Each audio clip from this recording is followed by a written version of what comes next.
नमस्कार दोस्तों, स्वागत है आपके अपने YouTube चैनल वीके सर मस्ती में। नव वर्ष की हार्दिक शुभकामनाएं।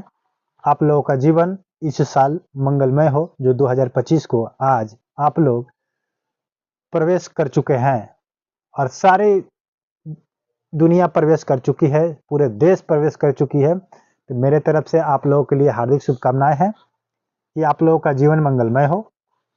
मैं इस वीडियो में आज मैं बात करूंगा पट्टे को लेकर। जो पट्टे को लेकर शर्त लगाई गई है सर्वे के दौरान आपको, कि अब पट्टा आपका हो सकता है या नहीं हो सकता है, आपको किन शर्तों को पालन करना होगा और पट्टा आखिर क्या होता है, जो पट्टे के रूप में जिसको संपत्ति मिला है, उसी के विषय में बिहार भूमि राजस्व विभाग की तरफ से कुछ नियम लगाई गई है।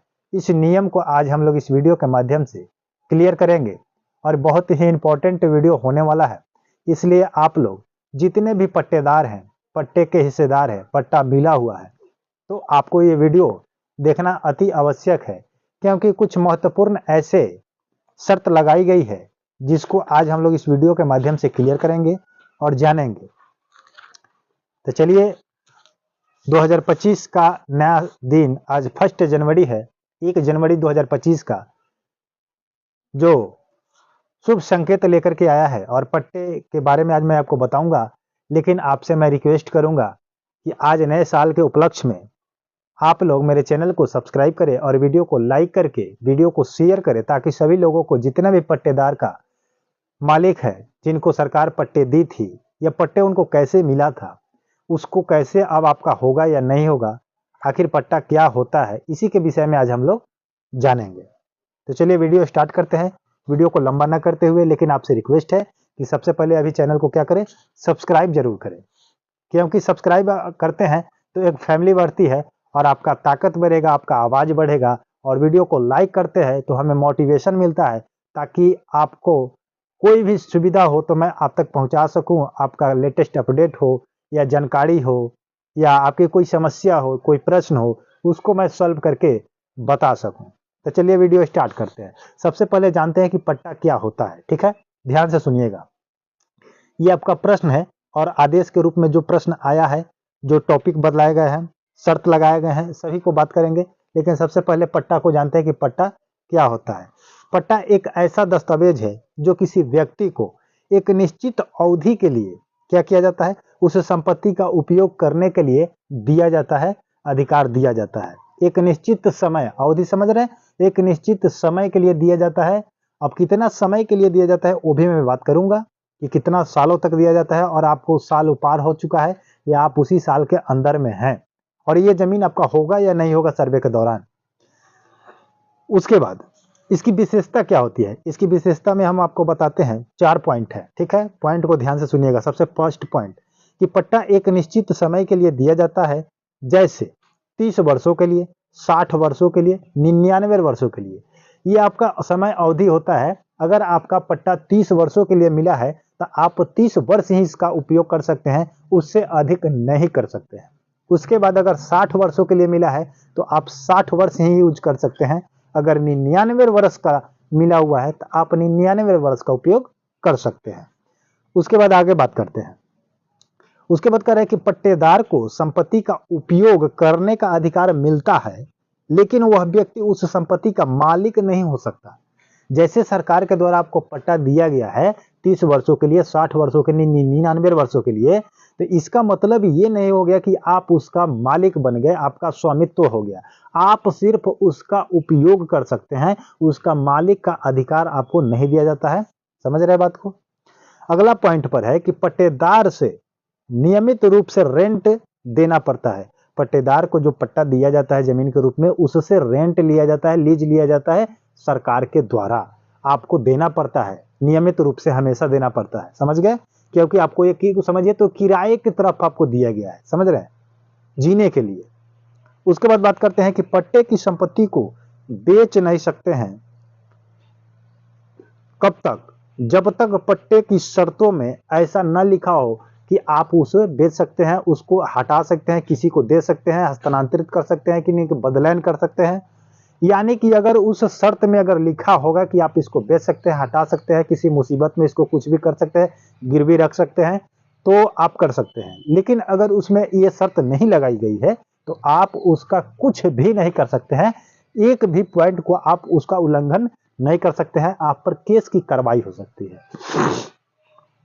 ठीक है, अगर अब बात करते हैं आपके फायदे वाला। ठीक है, आपके फायदे वाला बात करते हैं कि अगर पट्टे की संपत्ति को आप रजिस्टर्ड संपत्ति बनाना चाहते हैं तो कैसे बना सकते हैं, उसके लिए कुछ क्या प्रावधान रखा गया है, क्या नियम लगाए गए हैं। तो उसका नियम यह है कि सबसे पहले आपको तो आवेदन जमा करना होगा सरकारी विभाग में, समझ रहे हैं। उसके बाद सभी आवश्यक दस्तावेज जमा करना होगा। आवश्यक दस्तावेज का मतलब हो गया कि पट्टा का डीड होना चाहिए, पहचान पत्र होना चाहिए और आपका उसके साथ जो भी कागजात मिला होगा वो भी होना चाहिए। ठीक है, उसके बाद कह रहे हैं कि कन्वर्जन शुल्क जमा करना होगा। ये पट्टे की संपत्ति जब रजिस्टर्ड संपत्ति बनवाया जाता है तो उसको कन्वर्जन डीड कहा जाता है। तो यानी कि कन्वर्जन अगर करवाना चाहते हैं तो कन्वर्जन का शुल्क जमा करना होगा। जैसे आपको जैसे रजिस्ट्री करवाने के लिए स्टाम्प ड्यूटी और रजिस्ट्री शुल्क देना पड़ता है, ठीक उसी प्रकार से आपका कन्वर्जन शुल्क जमा करना पड़ेगा। ठीक है, उसके बाद सरकारी अधिकारियों के द्वारा आवेदन और दस्तावेजों की क्या होगी, जांच होगी। यानी कि आपके द्वारा जो भी दस्तावेज जमा किए जाएंगे, पट्टा डीड होगा, पहचान पत्र होगा, उसके साथ आवश्यक दस्तावेज होगा, जो आप जमा करेंगे आवेदन के माध्यम से, वो सरकारी अधिकारियों के द्वारा चेकअप किया जाएगा, जांच किया जाएगा। और जांच के दौरान अगर आपका सही सब कुछ रहेगा तब उस पर क्या किया जाएगा, कार्रवाई किया जाएगा। कार्रवाई कैसे किया जाएगा, कह रहा है कि सक्षम अधिकारियों द्वारा कन्वर्जन अनुमोदन किया जाएगा। सक्षम अधिकारी यानी कि उस लेवल के अधिकारी होंगे जो उस विभाग के काम करते हैं, जो सर्टिफाइड करते हैं, क्लियर करते हैं, जो मतलब सीनियर के रूप में होते हैं, वो आपका जांच करेंगे। जांच करने के बाद वो कन्वर्जन अनुमोदन करेंगे। अनुमोदन के माने आगे की प्रक्रिया को बढ़ाएंगे और आपका कार्यक्रम करेंगे। समझ रहे हैं बात को। उसके बाद कह रहे हैं कि फ्री होल्ड डीड का निष्पादन और रजिस्ट्रेशन किया जाएगा। फ्री होल्ड कह रहे हैं ना, फ्री होल्ड यानी कि पट्टे के संपत्ति को रजिस्टर्ड डीड अगर बनाना चाहते हैं तो उसी को फ्री होल्ड डीड भी कहा जाता है, कन्वर्जन डीड भी कहा जाता है। ठीक है, तो आपका निष्पादन किया जाए, यानी कि सरकारी जमीन को आपके नाम पर पट्टे से काट करके आपका रजिस्टर्ड कर दिया जाएगा, निष्पादन कर दिया जाएगा, रजिस्ट्रेशन कर दिया जाएगा आपके नाम पर। तब जाकर के वो पट्टा आपका जमीन हो जाएगा। तब जाकर के इसका फायदा ये होगा कि आप उसका मालिक बन जाएंगे, स्वामित्व हो जाएंगे और आप उस जमीन को जब चाहे तब बेच सकते हैं, गिरवी रख सकते हैं और बैंक भी उस जमीन पर आपको लोन दे सकती है। लेकिन अगर पट्टे की डीड ले जाकर के आप सोचेंगे कि जमीन पर आप लोन ले ले तो सरकारी बैंक के द्वारा या किसी भी विभाग के द्वारा आपको लोन नहीं दिया जाएगा, क्योंकि पट्टे क्या होता है, एक सरकारी जमीन होता है जो किसी व्यक्ति को जीने के लिए, उपयोग करने के लिए दिया जाता है, तो आपका वो जमीन नहीं होगा। तो अब मैं बात करता हूं कि जितने भी व्यक्ति को अगर मिला हुआ है पट्टे के रूप में, पट्टेदार हैं, आप पट्टे के रूप में कितना भी जमीन यूज करते हैं तो वो पट्टा आपका नहीं होगा, क्योंकि सर्वे के दौरान वो पट्टा सरकारी लिस्ट में जाएगा। अगर उसको पट्टे से अपना रजिस्टर्ड करवा लिए हैं तो ठीक है, अगर करवाना चाहते हैं तो भी ठीक है, अगर नहीं हुआ है तो अगर करवा सकते हैं तो करवा लीजिए, क्योंकि अगर करवा लेंगे तो अच्छा होगा, अगर हो गया है तो भी अच्छा है। अगर पट्टे के रूप में अभी है तो वो पट्टेदार आप रहेंगे, मालिक नहीं बन सकते हैं, वो सर्वे आपको सरकारी बाबू के रूप में ही होगा। तो ये आपको वीडियो कैसा लगा, फीडबैक में आप लोग क्या कीजिएगा, कमेंट कीजिएगा। और 1 जनवरी है, इस वीडियो को शेयर करिएगा और लाइक दबा दीजिएगा ताकि मेरा मोटिवेशन बढ़ते रहे। और नए साल की हार्दिक शुभकामनाएं देते हुए मैं फिर मिलूंगा किसी नेक्स्ट अपडेट पर, ताकि आप लोगों को कुछ ना कुछ जानकारी हासिल हो और सर्वे के दौरान जो भी बदलाव होगा मैं प्रत्येक दिन अपडेट बताऊंगा। इसलिए मिलता हूं फिर किसी नेक्स्ट वीडियो पर। धन्यवाद, जय हिंद, जय भारत।